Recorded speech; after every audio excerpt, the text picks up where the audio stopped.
السلام عليكم ورحمة الله وبركاته.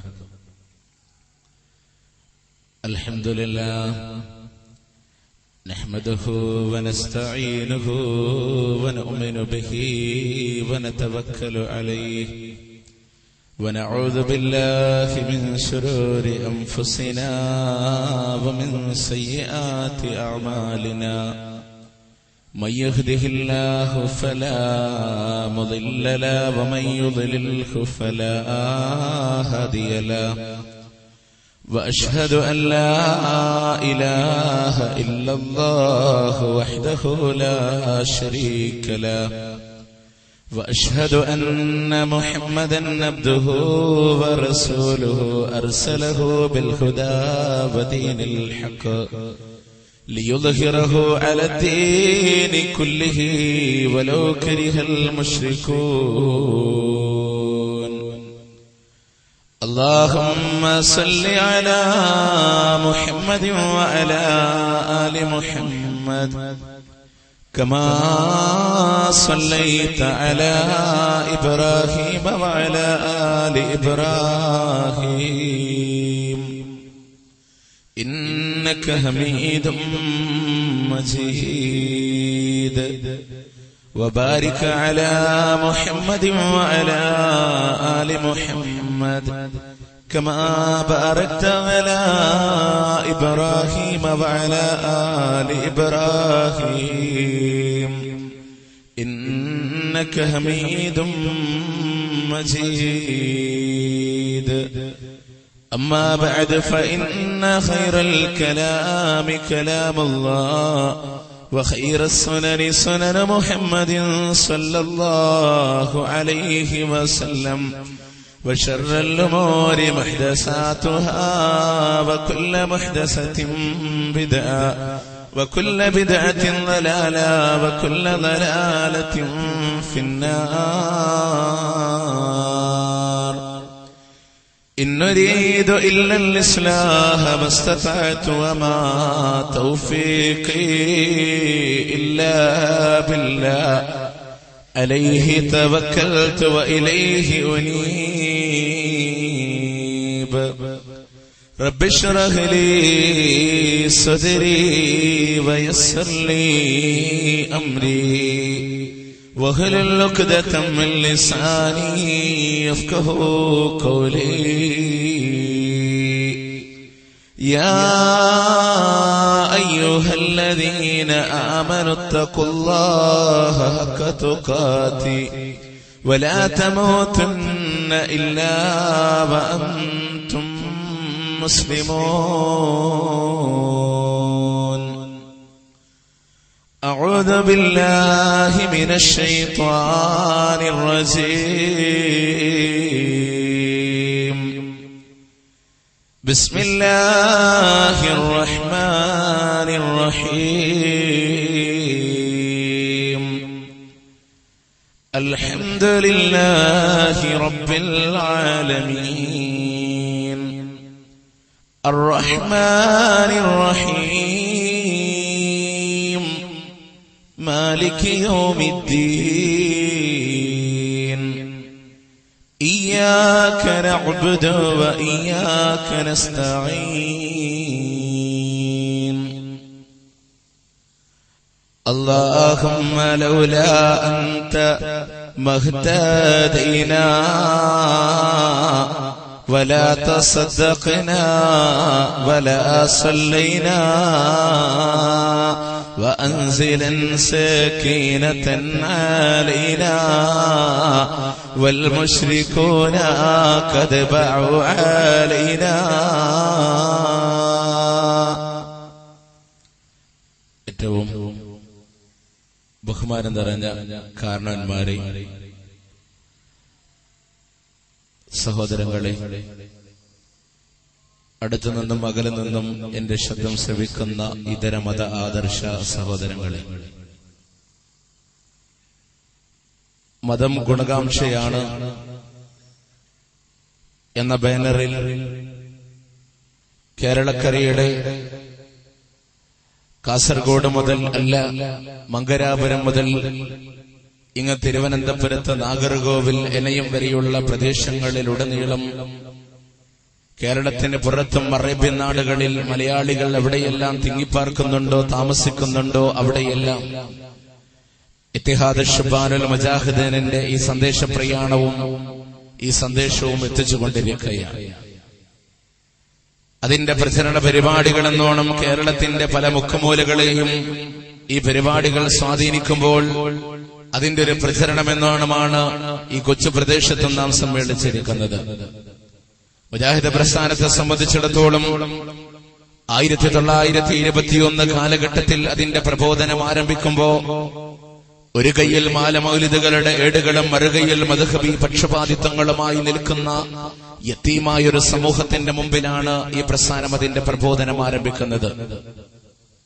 പരിശുദ്ധ ഖുർആൻ എന്തെന്നോ പ്രമാണങ്ങൾ എന്തെന്നോ അറിയപ്പെടാതിരുന്ന കാലഘട്ടം, മദ്രസയിൽ പോകണ്ട, അത് പഠിക്കണ്ട എന്നുള്ളതും മുജാഹിദ് പ്രസ്ഥാനത്തെ സംബന്ധിച്ചിടത്തോളം മുസ്ലിം സമൂഹത്തിന്റെ നവോത്ഥാന നാഗരികമായ പ്രവർത്തനങ്ങൾക്ക് വേണ്ടി അധ്വാനിച്ച, പ്രയത്നിച്ച, ത്യാഗങ്ങൾ സഹിച്ച ഒരു പ്രസ്ഥാനമാണെന്ന് ചിന്തിക്കുന്ന, ആലോചിക്കുന്ന, മനസ്സിലാക്കുന്ന ഏതൊരാൾക്കും അറിയാവുന്ന വിഷയമാണ്. മുസ്ലിം സമൂഹത്തിന് മതവിദ്യാഭ്യാസങ്ങളില്ലാതെ പോയി, ഭൗതിക വിദ്യാഭ്യാസങ്ങളില്ലാതെ പോയി, അജ്ഞതയുടെ പടുകുഴിയിലേക്ക് ആണ്ടുകൊണ്ടിരുന്ന ഒരു സമൂഹത്തിനെയാണ് പരിവർത്തിപ്പിച്ചെടുക്കുവാനും നവോത്ഥാനത്തിലേക്ക് കൊണ്ടുവരുവാനും ഈ പ്രസ്ഥാനം തയ്യാറായിട്ടുള്ളത് എന്നുള്ളതാണ്.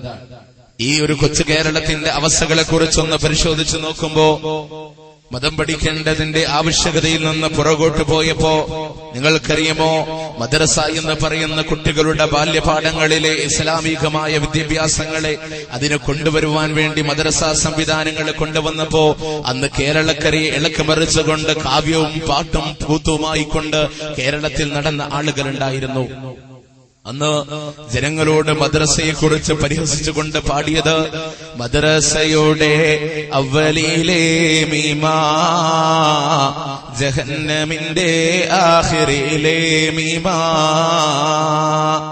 മദ്രസയുടെ ആദ്യത്തിൽ കാണുന്ന മീമ അത് ജഹന്നമെന്ന് എഴുതുമ്പോൾ അതിന്റെ അവസാനത്തിൽ കാണുന്ന മീമാണെന്ന് മദ്രസ പഠിക്കുന്നവരുണ്ടോ?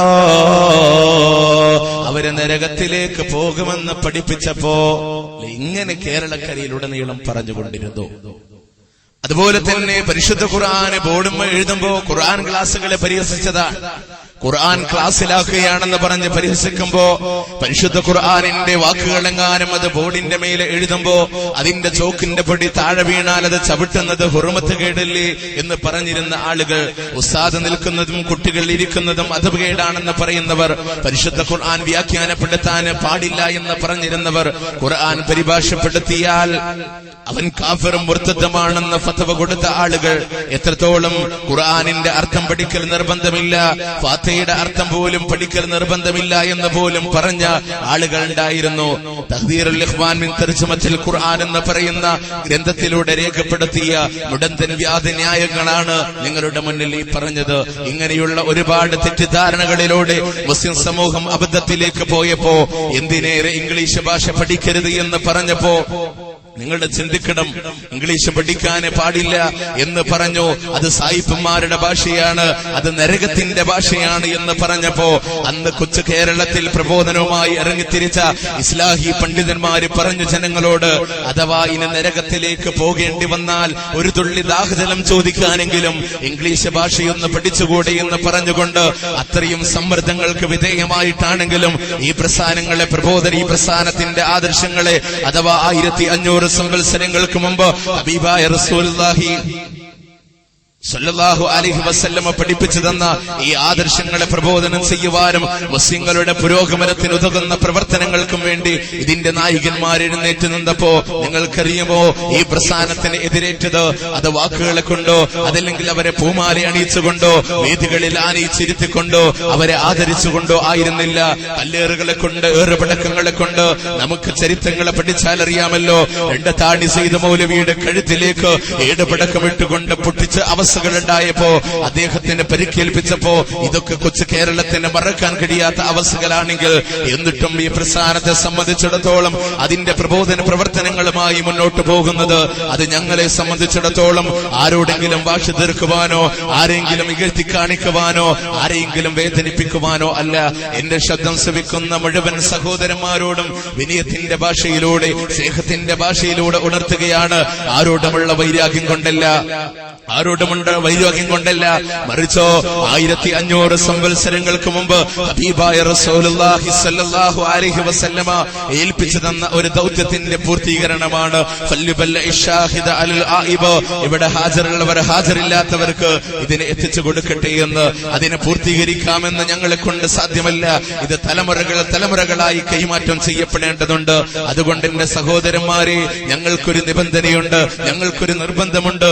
ഞങ്ങളാൽ കഴിയുന്ന ആളുകൾക്ക് മുഴുവനും ഈ ഇസ്ലാഹി പ്രസ്ഥാനം മുന്നോട്ട് വെക്കുന്ന പ്രവാചകൻ സല്ലല്ലാഹു അലൈഹി വസല്ലം പഠിപ്പിച്ചു തന്ന പരിശുദ്ധ ഖുർആനിന്റെ അധ്യാപനങ്ങളെ അത് ജനങ്ങളിലേക്ക് എത്തിച്ചു കൊടുക്കണമെന്ന നിബന്ധനയുള്ളത് കൊണ്ടാണ്. കാരണം മുഹമ്മദ് നബിയുടെ സമൂഹത്തിനെ സംബന്ധിച്ച് പരിശുദ്ധ ഖുർആൻ പരിചയപ്പെടുത്തിയത് അങ്ങനെയാണ്.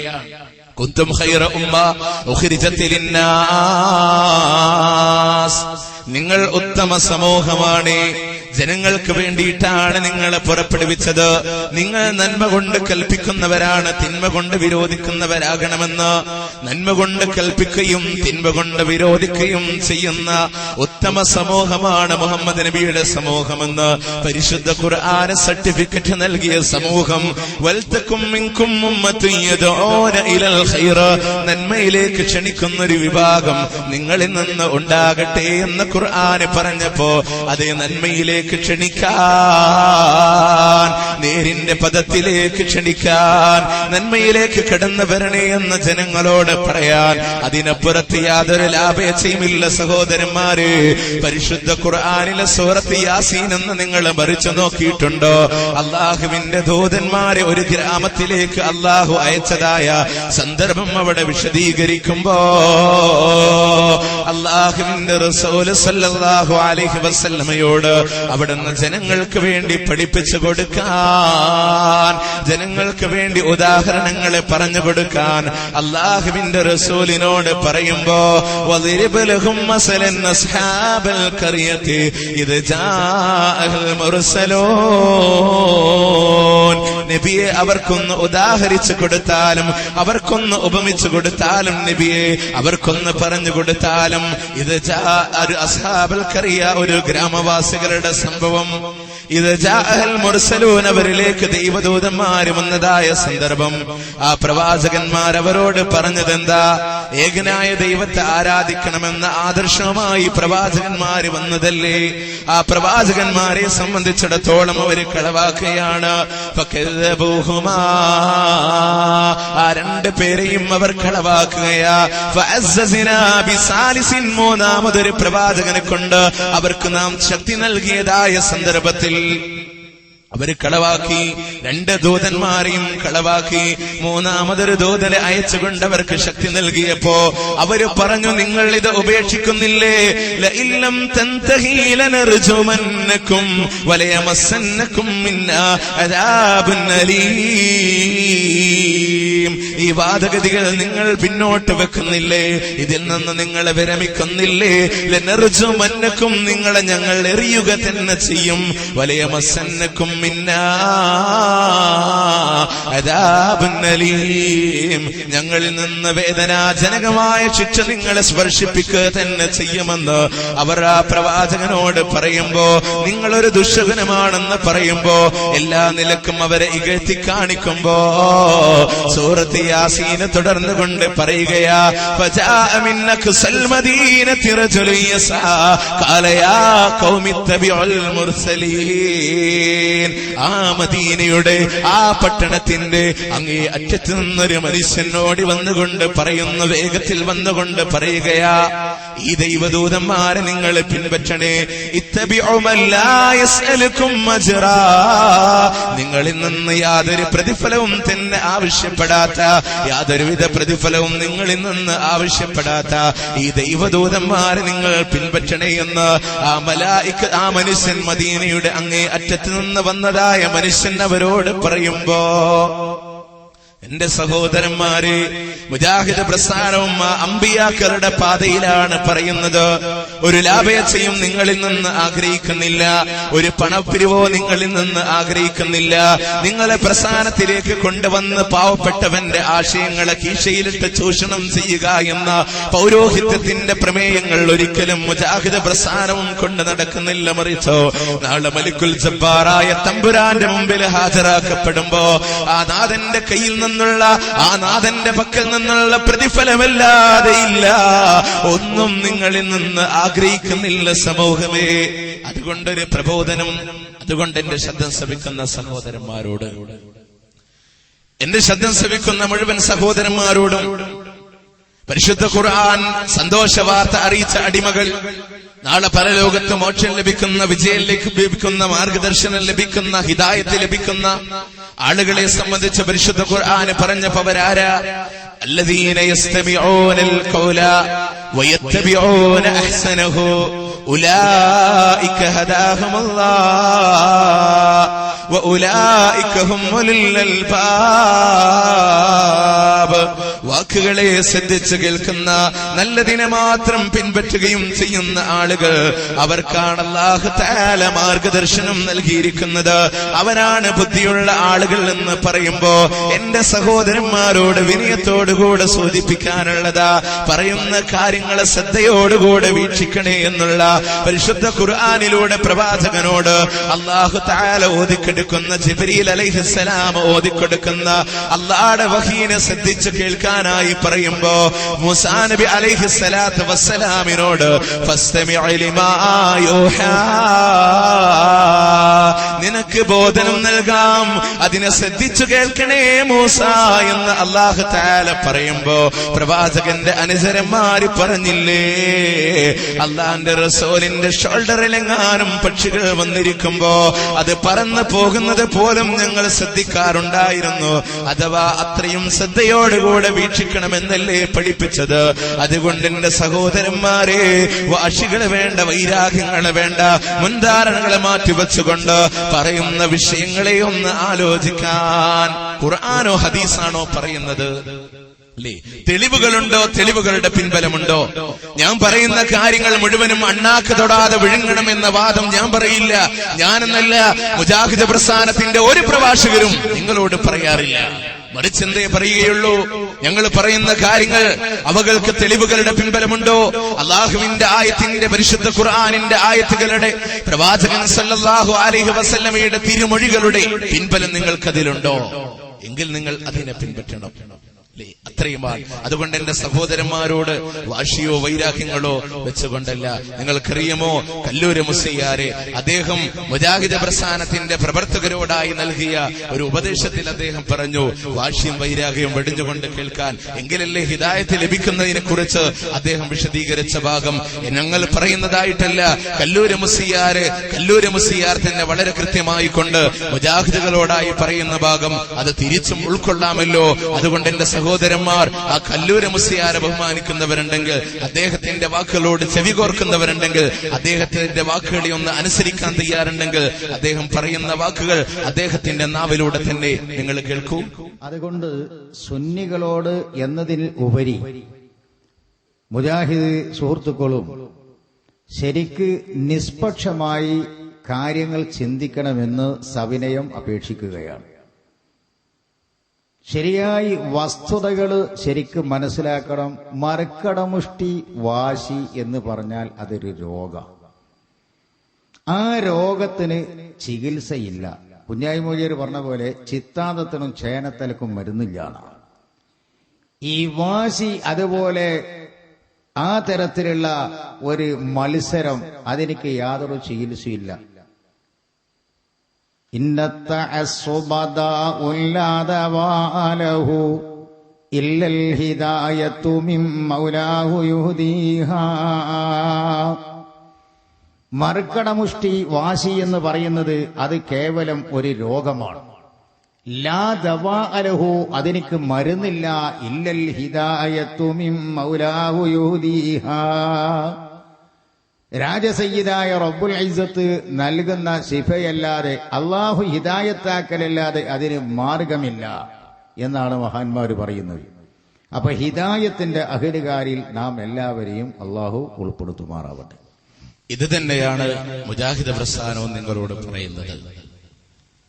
ഹിദായത്തിന്റെ മാർഗത്തിലേക്ക് വരാൻ വാശിയോ വൈരാഗ്യമോ വെടിഞ്ഞുകൊണ്ട് എന്താണ് പറയുന്നത് എന്ന് ശ്രദ്ധയോടുകൂടെ കേൾക്കുവാൻ മുജാഹിദ് പ്രസ്ഥാനം പറയുന്ന വിഷയങ്ങൾ നിങ്ങൾക്ക് നാളെയുടെ ലോകത്തിന് അവിടുത്തെ വിജയത്തിന് ഉൾക്കൊള്ളാൻ കഴിയുമെങ്കിൽ ഇത് വാശിയുടെ വൈരാഗ്യത്തിന്റെ വേദികളല്ലല്ലോ. അതുകൊണ്ട് ഞങ്ങൾക്കൊരു വാശിയുമില്ല. ഞങ്ങൾ പറയുന്ന കാര്യങ്ങൾ നിങ്ങൾ അപ്പടി സ്വീകരിക്കണമെന്ന് ഞങ്ങൾ പറയുന്നില്ല. ഞങ്ങളുടെ ഉദ്ദേശവും എത്തിച്ചു തരൽ മാത്രമാണ്. മുജാഹിദ് പ്രസ്ഥാനത്തിലേക്ക് മെമ്പർഷിപ്പ് കൂട്ടാനും ഞങ്ങളുടെ ഉദ്ദേശമില്ല. ഇസ്ലാമിനെ സംബന്ധിച്ചിടത്തോളം ലാ ഇക്റാഹ ഫിദ്ദീൻ ഖദ് തബയ്യന അർ-റുശ്ദു മിനൽ ഗയ്യ്. മതത്തിൽ ഒരിക്കലും ബലാത്കാരമില്ല.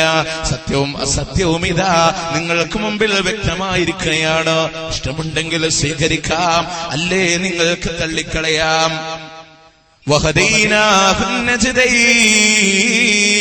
പൊന്തി നിൽക്കുന്ന രണ്ട് മാർഗങ്ങളും നിങ്ങൾക്ക് മുമ്പിൽ വ്യക്തമാണ്. അതുകൊണ്ട് എന്റെ സഹോദരന്മാരെ, നന്മയും തിന്മയും സത്യവും അസത്യവും ധർമ്മവും അധർമ്മവും നീതിയും അനീതിയും വളരെ വ്യക്തമായി കൊണ്ട് പ്രമാണങ്ങൾ നമുക്ക് മുമ്പിൽ കാണിച്ചു തരുമ്പോ അതിനെ പിൻപറ്റുന്നവർക്ക് പിൻപറ്റാം, തള്ളിക്കളയുന്നവർക്ക് തള്ളിക്കളയാം. പക്ഷേ അള്ളാഹുവിലേക്ക് മടക്കപ്പെടുമെന്ന ധാരണ വേണേ. അല്ലേ? നിങ്ങൾ ആലോചിക്കുക, എന്താ മുജാഹിദ് പ്രസ്ഥാനം ഇത്രയും കണിശമായി ജനങ്ങളോട് പറയുന്നത്? നിങ്ങൾ ആലോചിക്കണം. ഏറ്റവും അടിസ്ഥാനപരമായിട്ട് ലോകത്തിലേക്ക് കടന്നു വന്ന സകലമാന അമ്പിയാക്കളും പഠിപ്പിച്ച ആദർശം തന്നെയാ. എല്ലാ സമൂഹത്തിലേക്കും അല്ലാഹു പ്രവാചകന്മാരെ അയച്ചപ്പോ വലികുല്ലി ഖൗമിൻ ഹാദ്, എല്ലാ സമൂഹത്തിലേക്കും മാർഗദർശികളെ അയച്ചിട്ടുണ്ട്. വഇം മിൻ ഉമ്മത്തിൻ ഇല്ലാ ഖലാ ഫീഹാ നദീർ, ഒരു താക്കീതുകാരനും വന്നിട്ടല്ലാതെ ഒരു സമൂഹത്തെയും നാം അയച്ചിട്ടില്ല. എന്തേ ഈ പ്രവാചകന്മാര് സമൂഹത്തിലേക്ക് ആഗമനം വന്ന പ്രവാചകന്മാര് ജനങ്ങളോട് പറഞ്ഞതെന്താ?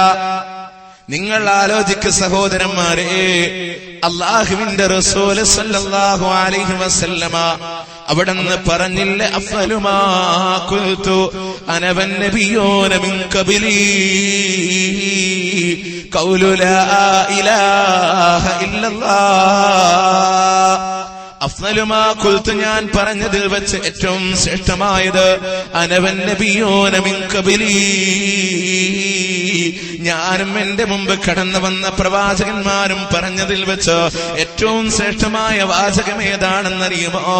ഖൗലു ലാ ഇലാഹ ഇല്ലല്ലാഹ്, ലാ ഇലാഹ ഇല്ലല്ലാഹ് എന്ന വാചകം തന്നെയാണെന്ന് ലോകത്തിന്റെ മുഴുവൻ വസ്തുക്കളെയും ഒരു ത്ലാസിന്റെ ഒരു തട്ടിൽ വെച്ചുകൊണ്ട് മറുതട്ടിൽ ലാ ഇലാഹ ഇല്ലല്ലാഹ് വെച്ചാൽ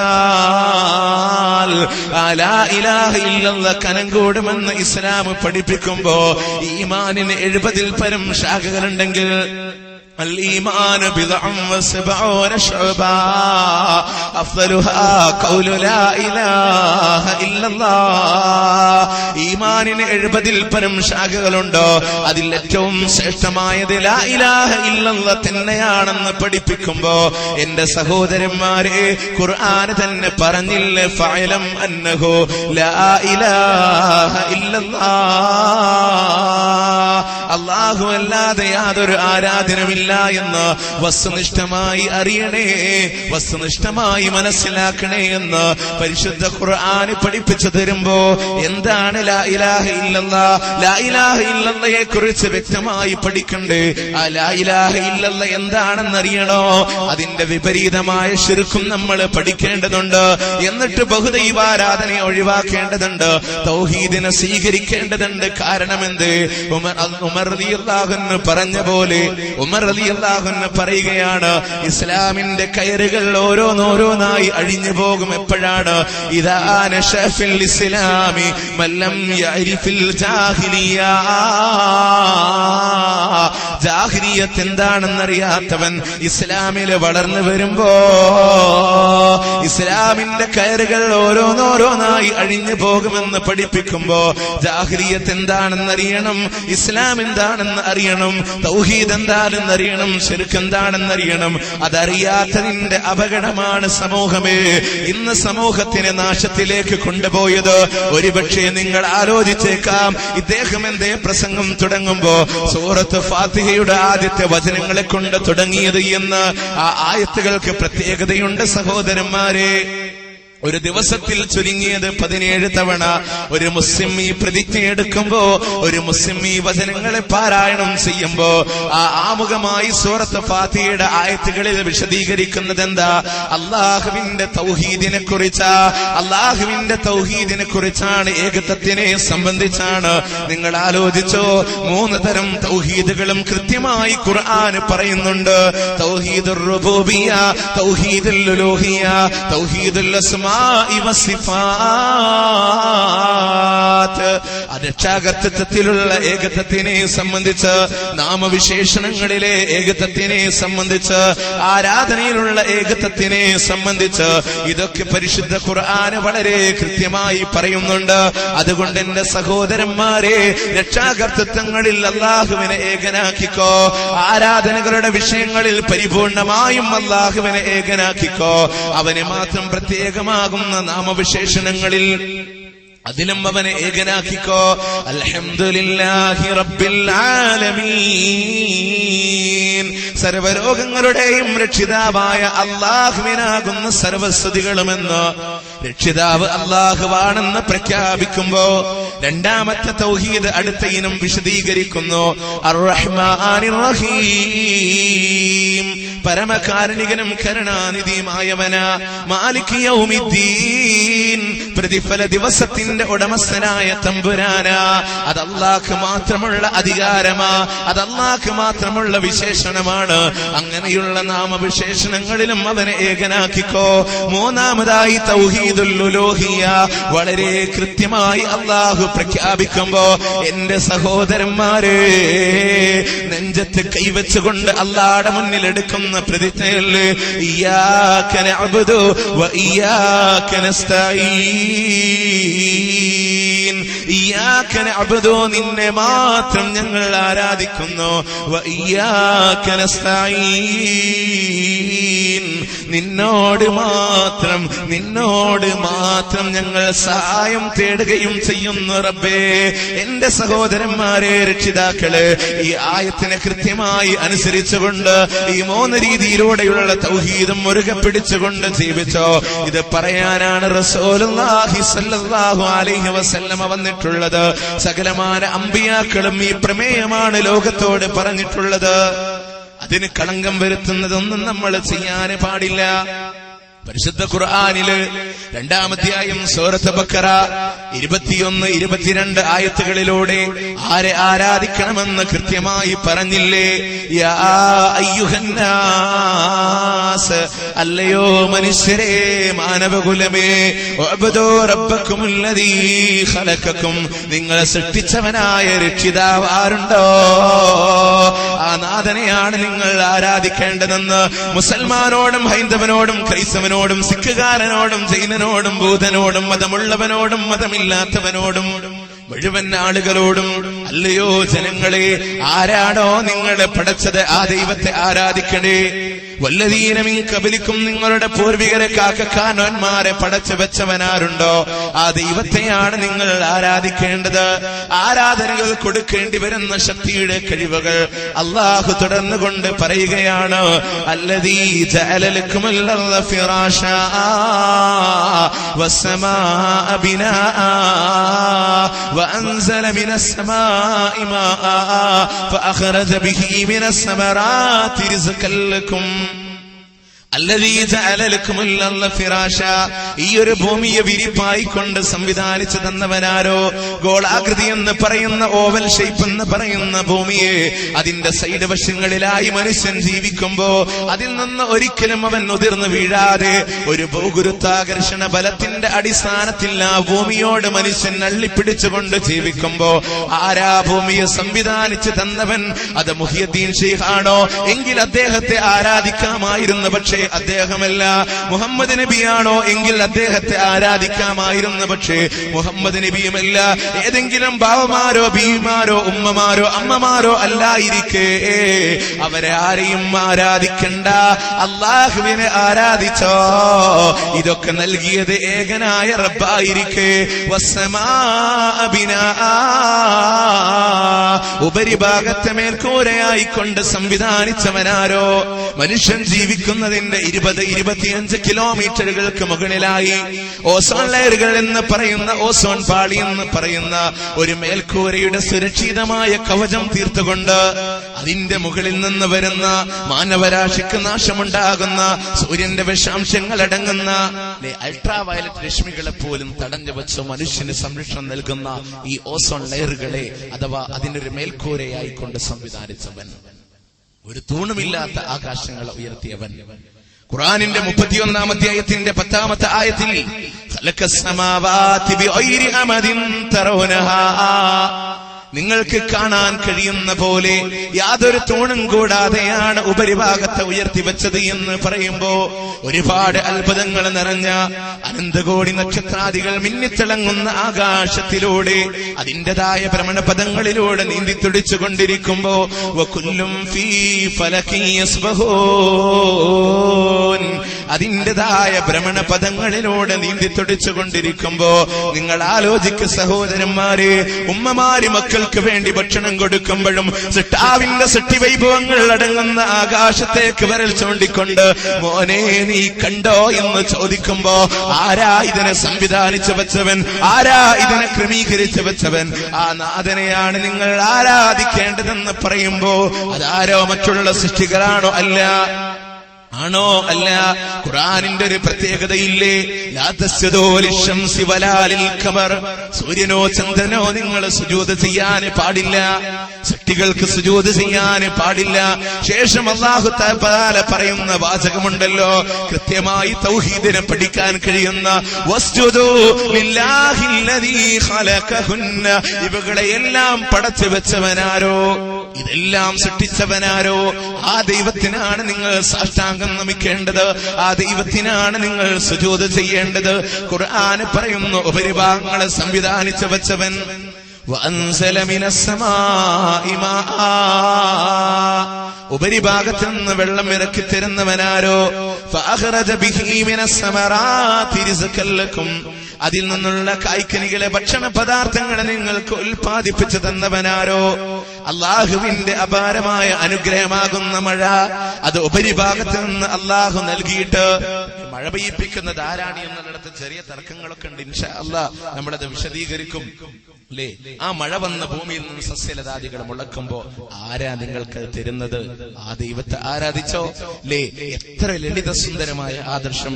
ശേഷം അള്ളാഹു പറഞ്ഞ വാചകം എന്റെ ശബ്ദം ശ്രവിക്കുന്ന മുഴുവൻ സഹോദരന്മാരും അടിവരയിട്ടുകൊണ്ട് ആലോചിക്കേണ്ട വാചകമാണ്.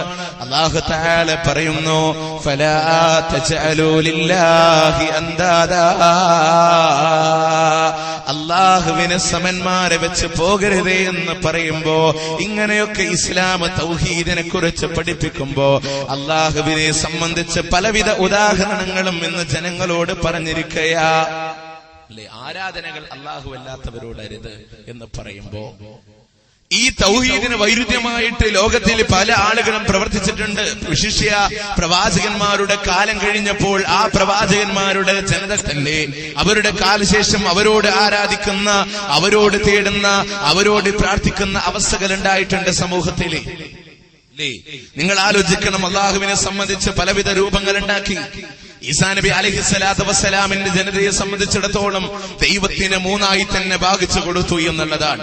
33 കോടി പരം വരുന്ന ദൈവങ്ങളും അവക്ക് മുമ്പിൽ നമിക്കുന്ന അവതാരങ്ങളും ആ ദൈവികത സൃഷ്ടികളിലേക്ക് കൊണ്ടുവന്നിട്ട് ദൈവത്തിന്റെ അവതാരമാണ് എന്നുള്ളതും ആ ദൈവത്തിന്റെ അവതാര ശക്തി കൂടാതെ ഒരു പുൽക്കൊടി പോലും നീക്കാനുള്ള കഴിവ് ദേവീദേവന്മാർക്കില്ല എന്നും പഠിച്ചു പ്രചരിപ്പിക്കുന്ന കാലഘട്ടങ്ങളുണ്ടായി സമൂഹത്തില്. ഞാൻ പറഞ്ഞു വന്നത് അള്ളാഹുവിനെ സംബന്ധിച്ച് പലവിധ വ്യാഖ്യാനങ്ങൾ കൊടുത്തു. ഇന്ന് ആധുനിക സമൂഹത്തിലുമുണ്ട്. ദുആഇന്റെ രൂപങ്ങൾ വന്നപ്പോ അള്ളാഹു ട്രാൻസ്ഫോമർ പോലെ, അള്ളാഹു ജഡ്ജിയെ പോലെ, അള്ളാഹു പ്രധാനമന്ത്രിയെ പോലെ തുടങ്ങിയ ഒരുപാട് വ്യാഖ്യാനങ്ങൾ വന്നു. സഹോദരന്മാരെ, മുജാഹിദ് പ്രസ്ഥാനം ജനങ്ങളോട് പറഞ്ഞു, സഹോദരന്മാരെ, പ്രാർത്ഥന ആരാധനയാണ്, പ്രാർത്ഥന ആരാധനയാണ്. അതിന് ഖുർആനിന്റെ പിൻബലമുണ്ട്, ഹദീസിന്റെ പിൻബലമുണ്ട്. അത് അള്ളാഹു അല്ലാത്തവരോട് അരുത്. അള്ളാഹു അല്ലാത്തവരോട് അർപ്പിച്ചാൽ അവർക്ക് നിങ്ങൾക്കതിനെ കഴിവ് ചെയ്യാനോ നിങ്ങൾക്കത് നൽകാനോ ഉള്ള കഴിവില്ല എന്ന് സമൂഹത്തിന്റെ അവസ്ഥ നിങ്ങൾക്കറിയാമല്ലോ. ഏതെങ്കിലും ഉയർത്തപ്പെട്ട മൺകൂന കണ്ടാൽ അവിടെ പോയി ആരാധിക്കുന്ന ഒരു അവസ്ഥയുണ്ടായിരുന്നു സമൂഹത്തിന്. അതുകൊണ്ട് തന്നെ നമ്മൾ പറഞ്ഞു, ഓരോ ദർഗകൾക്കും പറ്റിയ അബദ്ധങ്ങളെ സംബന്ധിച്ച് മഞ്ഞക്കുളത്ത് പോയിട്ട് നേർച്ചപ്പെട്ടി പോയതും നമ്മൾ പറഞ്ഞു. മോഷണം പോയാൽ കിട്ടാനുണ്ട്. മോഷണം പോയ വസ്തു തിരിച്ചു കിട്ടാൻ വേണ്ടി പെട്ടിയിൽ കൊണ്ടുപോയി പൈസ ഇടുന്ന ഏർപ്പാടുകൾ ഉണ്ടായിരുന്നു. ആ പെട്ടി തന്നെ അവിടെ നിന്ന് അടിച്ചുകൊണ്ട് പോയി. അത് കണ്ടുപിടിക്കാൻ കഴിഞ്ഞില്ല. ഇങ്ങനെ ഒരുപാട് സംഭവങ്ങൾ. അന്ന് മുജാഹിദുകൾ പറഞ്ഞു, അപ്പുറത്തൊരു പെട്ടി കൂടെ വെച്ചോ, ഒരു 50 പൈസ അതിലിട്ടാൽ പോയ പെട്ടിയെ കുറിച്ച് വിവരമുണ്ടാകുമോ എന്ന് നിങ്ങൾ അന്വേഷിച്ചു നോക്കൂ. സഹോദരന്മാരെ, ആലോചിക്ക്. ഇങ്ങനെ സമൂഹത്തിലേക്ക് പോയപ്പോ അജ്മീറിന്റെ മണ്ണിൽ വെച്ചുകൊണ്ട് അതുപോലെ തന്നെ ഒരുപാട് നിങ്ങൾക്കറിയാമല്ലോ, പാവപ്പെട്ട മാനസിക രോഗികളെ ചങ്ങലകളിൽ ബന്ധിച്ചുകൊണ്ട് അവിടെ വെച്ച് ചുട്ടിരീക്കപ്പെട്ടുകൊണ്ട് വന്നപ്പോ അന്ന് മുജാഹിദ് പ്രസ്ഥാനത്തിന്റെ ആളുകൾ, പ്രാസംഗികരെ, പണ്ഡിതന്മാര് ചോദിച്ചു, എവിടെ പോയി ദർഗയിലുള്ള വലിയ ഇങ്ങനെ വെന്ത് മരിക്കുമ്പോ ഒരു സഹായഹസ്തവുമായിട്ട് വരാൻ ഇവരെ ആരെയും കണ്ടിട്ടില്ലല്ലോ. അന്നതിന് മറുപടിയുമായിട്ട് സഖാഫി കൂട്ടങ്ങൾ തിരുവോരങ്ങളിലേക്ക് ഇറങ്ങി. അവര് പറഞ്ഞു, അവര് അള്ളാഹിനെ കളിയാക്കിക്കൊണ്ട് സംസാരിച്ചു. പക്ഷെ ഇക്കണ്ട കാലം അത്രയും നമ്മൾ കണ്ടത് അള്ളാഹുവിനെ കളിയാക്കുന്നത് ചോട്ടാ സഖാഫികളാണെങ്കിൽ, സഖാഫി കൂട്ടങ്ങളുടെ നേതാവ് ശ്രീമാൻ കാന്തപുരം AP അബൂബക്കർ മുസ്ലിയാർ തന്നെ ഈ പൊട്ടത്തരം കൃത്യമായി കൊണ്ട് തന്നെ വിളമ്പുന്ന, അള്ളാഹുവിനെ സംബന്ധിച്ചിടത്തോളം അള്ളാഹുവിനും കഴിവില്ലേ എന്ന് ചോദിക്കുന്ന, അള്ളാഹുവിനെ സൃഷ്ടികളോട് ഉപമിക്കുന്ന പടുമങ്കത്തരം, മണ്ടത്തരം, അത് വളരെ കൃത്യമായി കൊണ്ട് തന്നെ അത് കാന്തപുരത്തിന്റെ നാവിലൂടെ തന്നെ നിങ്ങളത് കേൾക്കുക. എല്ലാവരും ചെല്ലുന്ന വലിയൊരു സ്ഥലം, എന്നിട്ട് അവിടെ സ്ഫോടനം ഉണ്ടായപ്പോ അത് നോക്കാൻ അജ്മീറിലെ ഖാജനെ കൊണ്ട് കഴിയിലാണ്. എന്നാൽ കഅബോ അള്ളാഹുവിന്റെ വീടല്ലേ, ആ കഅബത്തിൽ കുറെ ആളുകൾ കൊണ്ടുവന്ന് സ്ഫോടനം നടത്തിയല്ലോ, അത് നോക്കാൻ അള്ളാഹിനെ കൊണ്ട് കഴിയില്ലേ? എന്താണ് വെട്ടിത്തം ഈ പറയുന്നത്? ഓ, അജ്മീറിൽ എല്ലാവരും ചെല്ലുന്ന വലിയൊരു സ്ഥലം, എന്നിട്ട് അവിടെ സ്ഫോടനം ഉണ്ടായപ്പോ അത് നോക്കാൻ അജ്മീറിലെ ഖാജനെ കൊണ്ട് കഴിയിലാണ്. എന്നാൽ കഅബോ അള്ളാഹുവിന്റെ വീടല്ലേ, ആ കഅബത്തിൽ കുറെ ആളുകൾ കൊണ്ടുവന്ന് സ്ഫോടനം നടത്തിയല്ലോ, അത് നോക്കാൻ അള്ളാഹിനെ കൊണ്ട് കഴിയില്ലേ? എന്താണ് വെട്ടിത്തം ഈ പറയുന്നത്? വിഡ്ഢിത്തരവും മണ്ടത്തരവും എന്താണെന്നത് കേൾക്കുന്നവർക്ക് തന്നെ മനസ്സിലാക്കാൻ കഴിയുമല്ലോ. വിഡ്ഢിത്തരത്തിന് കയ്യും കാലും മുളച്ചതാണോ കാരന്തൂര് മർക്കസി എന്ന് നമുക്ക് സംശയമുണ്ട് സഹോദരന്മാരെ. അതിന്റെ സഖാഫികൾ ഇതാണോ എന്ന് നമുക്ക് സംശയമുണ്ട് സഹോദരന്മാരെ. അള്ളാഹുവിന്റെ കഴിവുകളെയാണ് ചോദ്യം ചെയ്യുന്നത്. അള്ളാഹുവിന്റെ തീരുമാനങ്ങളെ ചോദ്യം ചെയ്യാൻ ആർക്കാണ് കഴിയുക? അതിനെ ചോദ്യം ചെയ്യുന്നവൻ വേലിക്ക് പുറത്ത് എന്നല്ലാതെ അള്ളാഹുവിനെ സംബന്ധിച്ചിടത്തോളം ഒന്നും സംഭവിക്കാനില്ല. അള്ളാഹിനെ മനസ്സിലാക്കേണ്ട പോലെ മനസ്സിലാക്കിയിട്ടില്ല. നിങ്ങൾ ആലോചിക്ക്, അജ്മീർ ദർഗാ ഷരീഫിലെ ഭ്രാന്തന്മാരെ കൊണ്ടുവന്ന ചങ്ങലകളിൽ ബന്ധിച്ചുകൊണ്ട് 39ഓളം എണ്ണം വെന്ത് മരിച്ചപ്പോ അന്ന് മുജാഹിദിന്റെ പ്രാസംഗികര് ചോദിച്ചതാണ്, എവിടെ പോയി നിങ്ങളുടെ ശൈഖ്? ഈ നിലക്ക് വെന്ത് മരിച്ച ആ പാവങ്ങളെ സഹായിക്കാൻ കഴിയില്ലെങ്കിൽ നിങ്ങൾക്കൊരു കാര്യം മനസ്സിലാക്കിക്കൂടെ?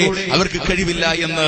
ഉടനെ തന്നെ അദ്ദേഹം പറയുന്നത്, കഅബയുടെ ദുരന്തവുമായി ബന്ധപ്പെട്ട അങ്ങ് മിനായിൽ വെച്ചുണ്ടായ ചെറിയ അപകടവുമായി ബന്ധപ്പെട്ടുകൊണ്ട് അവിടെ ഹജ്ജാജുമാര് മരിച്ചപ്പോ അവിടെ അദ്ദേഹം പരാമർശിക്കുന്നത്, നിങ്ങളുടെ അള്ളാഹുവിന് കഴിവുണ്ടായിരുന്നെങ്കിൽ അവരെ രക്ഷപ്പെടുമായിരുന്നു. ഇദ്ദേഹം മാത്രമല്ല, വലിയ മൂപ്പൻ എഴുതിക്കൊടുത്ത നോട്ടുമായി ചോട്ടാ മൂപ്പന്മാരെ പ്രസംഗിച്ചു കിടന്ന കാലമുണ്ടായിരുന്നു.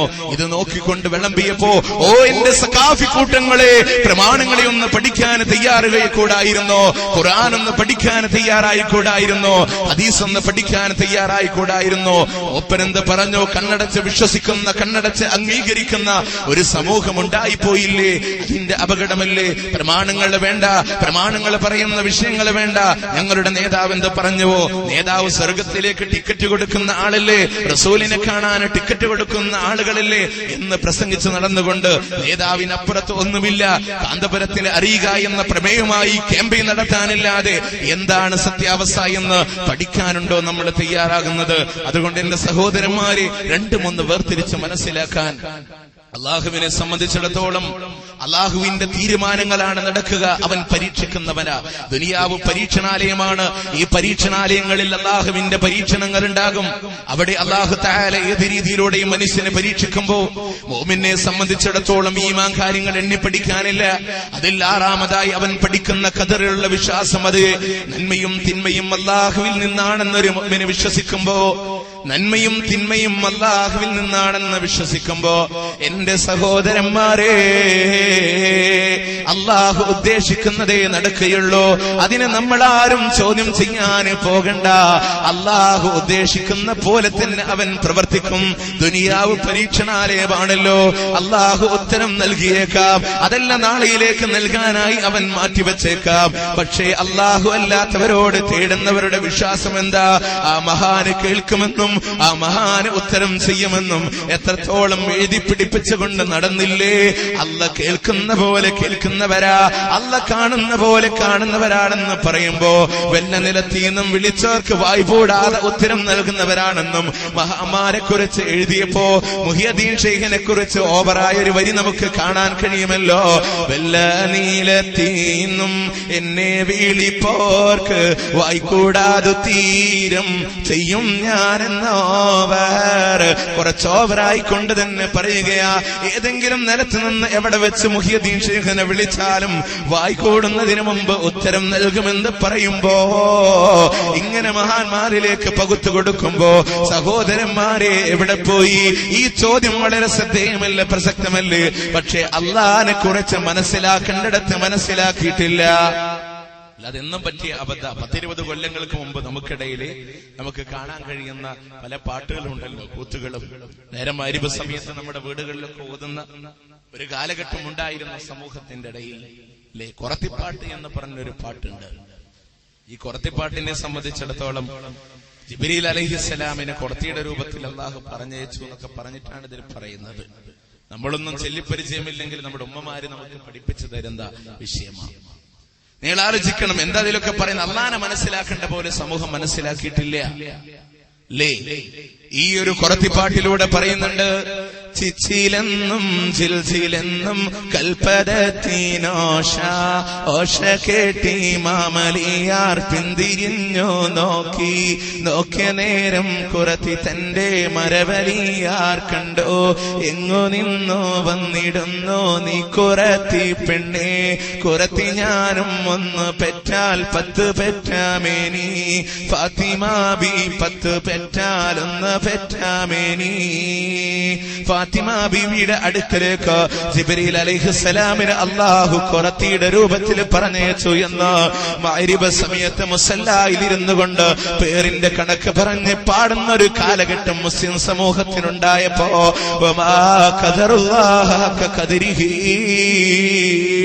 അല്ലാഹനെ മനസ്സിലാക്കേണ്ട പോലെ മനസ്സിലാക്കപ്പെടാത്ത അവസ്ഥയുണ്ടായപ്പോ, എന്റെ സഹോദരന്മാരെ മുസ്ലിമീങ്ങളെ, നമുക്ക് പറയാനുള്ളത് ഖുർആനിന്റെ ആദർശങ്ങളാണ്.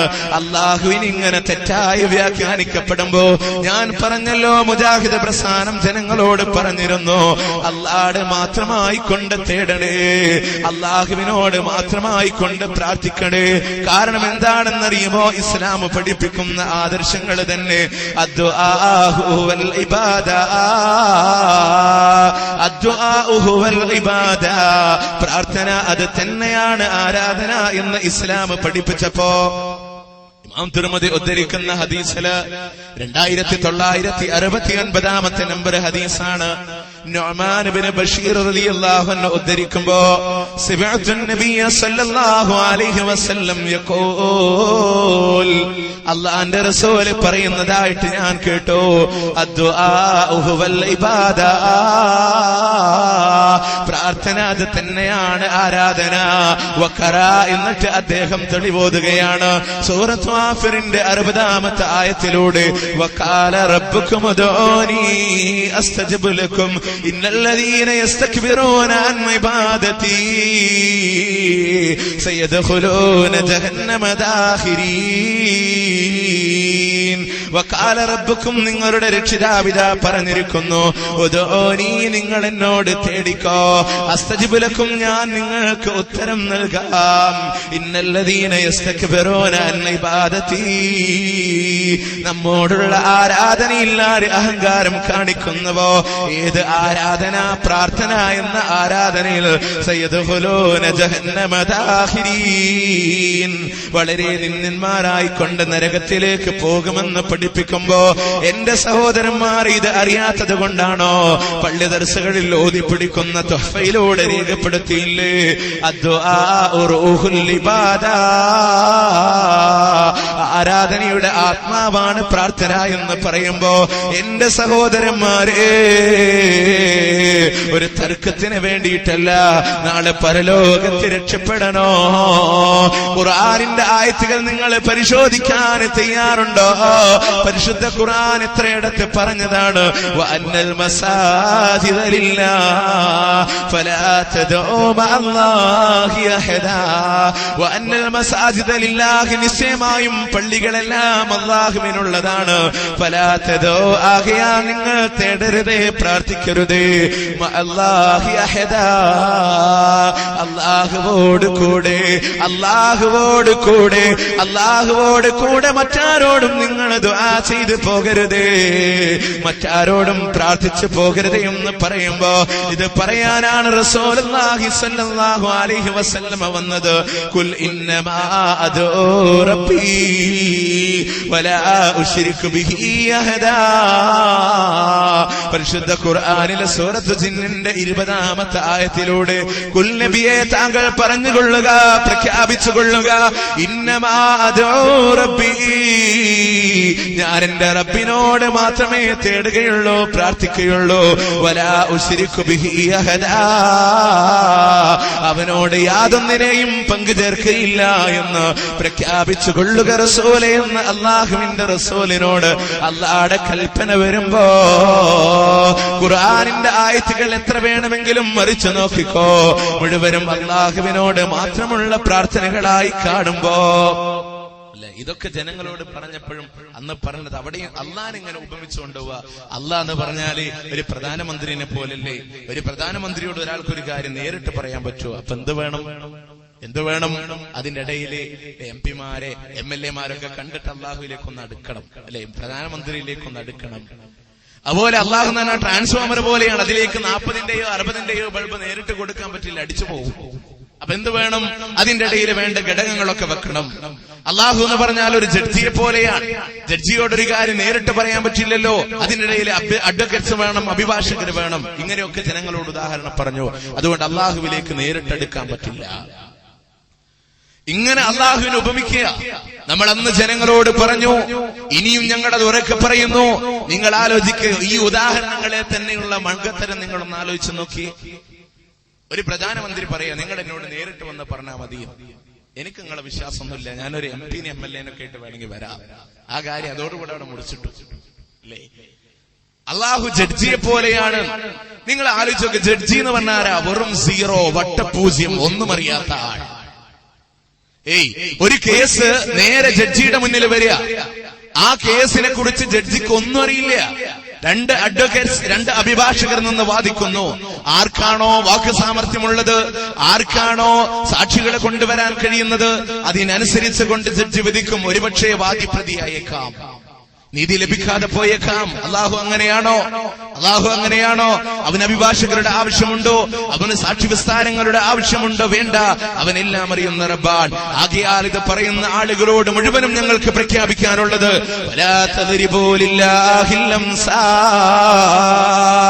അള്ളാഹുവിന് ഉദാഹരണങ്ങൾ പറഞ്ഞു പോകണ്ട, അള്ളാഹുവിന് ഉപമകൾ പറഞ്ഞു പോകണ്ട. വലം യകുല്ലഹു കുഫുവൻ അഹദ്, അവന് തുല്യമായിട്ട് ആരും തന്നെ ഇല്ല. അതുകൊണ്ട് എത്ര തന്നെ ഉദാഹരണങ്ങൾ പറഞ്ഞാലും അള്ളാഹുവോടുള്ള ആരാധനയിൽ മറ്റുള്ളവരെ കൊണ്ടുവരാൻ ശ്രമിക്കണ്ട. എന്റെ സഹോദരന്മാരൊന്ന് മറിച്ചു നോക്കാൻ തയ്യാറുണ്ടോ? ഖുർആനിൽ വരുന്ന പ്രാർത്ഥനകൾ നിങ്ങൾ നോക്കിക്കോ. സ്ക്വയർ ഫീറ്റ് കണക്ക് പേപ്പറുകൾ കൊണ്ടുവന്നാലും അള്ളാഹുവിനോട് മാത്രമുള്ള പ്രാർത്ഥനകൾ എഴുതി തരാൻ കഴിയും. എന്നാൽ ഒരു അര പേജ് തന്നിട്ട് അള്ളാഹു അല്ലാത്തവരോടുള്ള ഒരൊറ്റ പ്രാർത്ഥന ഒന്നേ ഒന്ന് അത് എഴുതി തരാൻ കഴിയുമോ? അത് കൊണ്ടുവരാൻ കഴിയുമോ എന്ന് ചോദിക്കുമ്പോ അത് സാധ്യമല്ല തന്നെ. ഇലാ യൗമിൽ ഖിയാമ, ഖിയാമത്ത് നാൾ വരെയും അതിന് സാധ്യമല്ല. ഒന്ന് മറിച്ച് നോക്കിക്കേ, എത്രമാത്രം വരുന്ന പ്രാർത്ഥനകളാ. ഇഹ്ദിനസ് സിറാത്തൽ മുസ്തഖീം, റബ്ബി ഹബ്ലി മിനസ് സാലിഹീൻ, ربنا هب لنا من أزواجنا وذرياتنا قرة أعين واجعلنا للمتقين إماما رب ابن لي عندك بيتا في الجنة ونجني من فرعون وعملي رب اشرح لي صدري ويسر لي أمري واحلل عقدة من لساني يفقهوا قولي وأيوب إذ نادى ربه أني مسني الضر وأنت أرحم الراحمين قال رب انصرني بما كذبون ربنا تقبل منا إنك أنت السميع العليم. എത്രയോ പ്രാർത്ഥനകളാ അമ്പിയാക്കളുടെ ബീവിമാരുടെ പ്രാർത്ഥനകളൊക്കെ കൊടുത്തപ്പോ ഇതൊക്കെ ഏകനായ ദൈവത്തോട് മാത്രമായിരിക്കെ അള്ളാഹു അല്ലാത്തവരോടുള്ള ഒരൊറ്റ പ്രാർത്ഥനയുണ്ടോ ഖുർആനിൽ? എന്റെ സഹോദരന്മാരെ, നിങ്ങൾ ചിന്തിക്കാൻ തയ്യാറുണ്ടോ? മക്കളില്ലാണ്ട് വിഷമിച്ചു വന്ന നബിമാരില്ലേ? സക്കരിയ നബി അലൈഹിസ്സലാത്തു വസ്സലാം, ഇബ്രാഹിം നബി അലൈഹിസ്സലാത്തു വസ്സലാം. ഇബ്രാഹിം നബിയുടെ ചരിത്രം മനസ്മരിച്ചുകൊണ്ട് അങ്ങ് മക്കത്ത് പോയി ഹജ്ജ് ചെയ്തുകൊണ്ട് അതിന്റെ ചരിത്രം മനസ്സിൽ ആവാഹിച്ചു വരുന്ന ഓ എന്റെ ഹാജിമാരെ, ഈ ചരിത്രങ്ങളെ കുറിച്ച് നിങ്ങൾ ആലോചിച്ചിട്ടുണ്ടോ? വാർദ്ധക്യത്തിന്റെ മൂർധന്യാവസ്ഥയിലേക്ക് കടന്നു വന്നപ്പോ മക്കളില്ലാതെ അല്ലാഹുവിന്റെ പരീക്ഷണങ്ങൾ വരികയല്ലേ? 86ഓളം കൊല്ലങ്ങൾ മക്കൾ നൽകിയിട്ടില്ല എന്ന് പറയുമ്പോ അല്ലാഹുവല്ലാത്ത ആരോടെങ്കിലും പ്രവാചകന്മാരെ തേടിയിട്ടുണ്ടോ?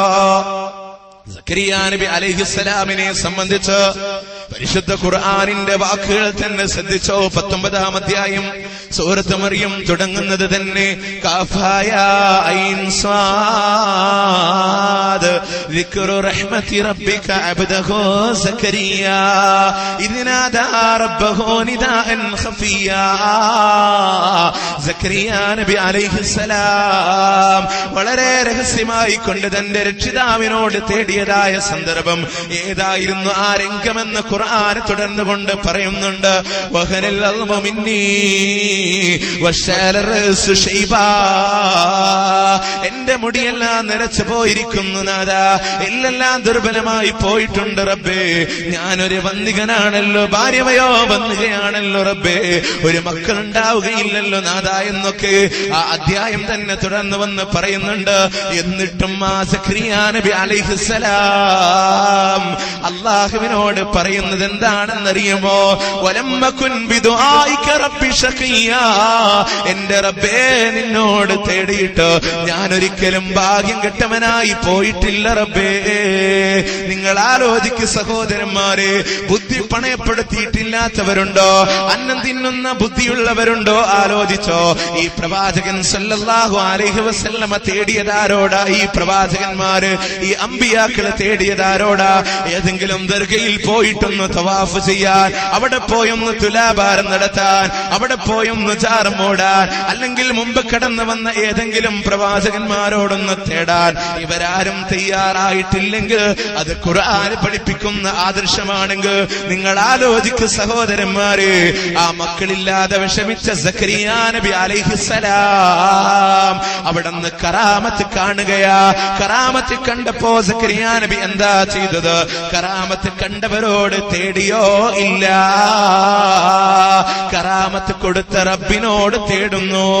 അതൊക്കെ മുജാഹിദുകൾ വെറുതെ പറയാകും. അല്ല കുഞ്ഞോനെ, നീ ഒന്ന് നോക്ക് ഖുർആനിന്റെ 3-ാം അധ്യായം സൂറത്ത് ആൽ ഇംറാൻ 37-38 ആയത്തുകളിലൂടെ അല്ലാഹു വിശദീകരിക്കയാ.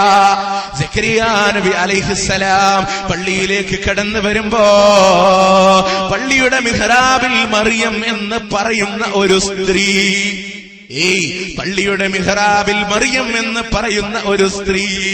ഞാൻ ആലോചിക്കുക, അന്ന് സഖാഫികളില്ല, ഞാൻ നന്നായി അല്ലേ? മറിയം ബീവി നാട്ടിയെടുത്തില്ലേ പള്ളിയിൽ?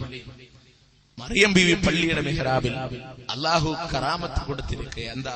പഴം ഭക്ഷിക്കുന്നു ഇറക്കി കൊടുത്ത. ഇത് കണ്ടപാടെ സക്കരിയാ നബി അലൈഹിസ്സലാം ചോദിക്കുന്നു, ഇത് എവിടെ നിന്നാ? മറിയം ബീവി, ഞാനേതാ ബീവി? പറഞ്ഞോ? ഇല്ല. മറിച്ചോ അവിടെ വെച്ചുകൊണ്ട് മറിയം ബീവി പറയുന്നു, ഖാലത് ഹുവ മിൻ ഇൻദില്ലാ,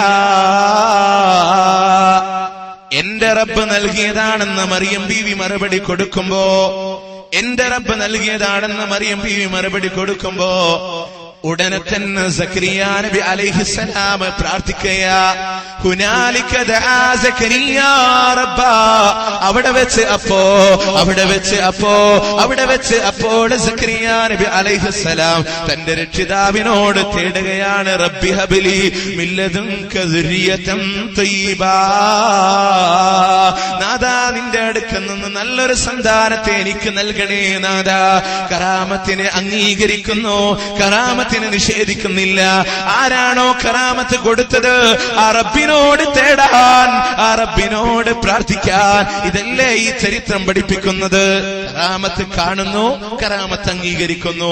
ആരാണോ കറാമത്ത് കൊടുത്തത് ആ റബ്ബിനോട് തേടുന്നു, ആ റബ്ബിനോട് പ്രാർത്ഥിക്കുന്നു. ഇത്രയും ലളിതമായ ആദർശം, ഇതിത്ര പ്രയാസമുണ്ടോ സഹോദരന്മാരെ? ഇത്രയും കൃത്യമായിട്ടാണ് ഇസ്ലാം തൗഹീദിനെ വരച്ചു കാണിച്ചത്. ആകയാൽ അല്ലാഹുവല്ലാത്ത ആരോടും തേടിപ്പോകണ്ട, അല്ലാഹുവല്ലാത്ത ആരോടും പ്രാർത്ഥിച്ചു പോകണ്ട. ഇത് ഖുർആനിന്റെ കൽപ്പനയാണെങ്കിൽ, ഇത് അമ്പിയാക്കളുടെ പാതയാണെങ്കിൽ നിങ്ങൾക്കറിയുമോ, അങ്ങ് കാരന്തോര് മർക്കസിന്റെ നായകത്വം കൊടുക്കുന്ന ഉള്ളാൽ തങ്ങളെന്ന് പറയുന്ന കൊടികുത്തി വാഴുന്ന ശൈഖുന ഉൾപ്പെടെ, അതിന്റെ താഴെ വരുന്ന കാന്തപുരവും ഉൾപ്പെടെ, അവിടെ നിന്നിങ്ങോട്ട് വരുന്ന സഖാഫി കൂട്ടങ്ങളുടെ നായകന്മാരുൾപ്പെടെ അല്ലാഹു അല്ലാത്തവരോട് പ്രാർത്ഥിക്കുമ്പോ മുഹമ്മദ് നബി സല്ലല്ലാഹു അലൈഹി വസല്ലമയെ വിളിച്ചുകൊണ്ട് ദുആ ചെയ്യുന്ന ഒരു ദയനീയമായ രംഗം നിങ്ങൾക്ക് കാണാമല്ലോ. അതുകൊണ്ട് എന്റെ സഹോദരന്മാരെ, സ്ക്രീനിലേക്ക് ശ്രദ്ധിച്ചാലും അവരൊന്ന് ദുആ ചെയ്യട്ടെ. അവിടുത്തേക്ക് ഞങ്ങളെ കറുത്തുയർത്തിയിരിക്കുന്നു നബിയേ, ഞങ്ങളെ സ്വീകരിക്കണേ റസൂലല്ലാഹ്, ഞങ്ങളെ ഏറ്റെടുക്കണേ നബിയേ. ഇവിടുത്തെ മജ്ലിസ് അവിടുത്തേക്കുള്ളതാണ് യാ റസൂലല്ലാഹ്. അവിടുത്തെ നോട്ടമുള്ള മജ്ലിസുകൾ ഞങ്ങൾക്ക് നൽകണേ നബിയേ. അവിടുന്ന് ഇഷ്ടപ്പെടാത്ത ഒരു മജ്ലിസും ഞങ്ങൾക്ക് നൽകല്ലേ നബിയേ. അവിടുന്ന് നേരിട്ട് വന്നു ഞങ്ങളെല്ലാ പ്രശ്നങ്ങളും പരിഹരിക്കുന്ന രൂപത്തിലുള്ള മജ്ലിസുകൾ ഞങ്ങൾക്ക് എമ്പാടും നൽകണേ യാ സയ്യിദനാ യാ റസൂലല്ലാഹ്. സാധുക്കളാണ് തങ്ങള്, ഞങ്ങളെ സദസ് കാണുന്നല്ല തങ്ങള്, ഞങ്ങളെ അവസ്ഥ കാണുന്നല്ല തങ്ങള്. ഇത്ര മണിക്കൂറായി വന്നിരിക്കുന്നു തങ്ങള്. ടിക്കറ്റ് കൊടുത്ത തങ്ങള്, മൃഗത്തിലേക്ക് ടിക്കറ്റ് കൊടുത്ത തങ്ങള്, മൃഗത്തിലേക്ക് ടിക്കറ്റ് കൊടുത്ത തങ്ങള്, തങ്ങള്, അവരുടെ തങ്ങള്. അവിടത്തേക്ക് വേണ്ടിയാണ് ലോകത്തെ അല്ലാഹു പടച്ച തങ്ങള്. സാധുക്കളാണ് തങ്ങള്, നിങ്ങളെ കൈവടിയല്ല തങ്ങള്, സാധികളാണ് തങ്ങള്, ദോഷികളാണ് തങ്ങള്. രക്ഷപ്പെടുത്തണ തങ്ങള്, ഞങ്ങളെ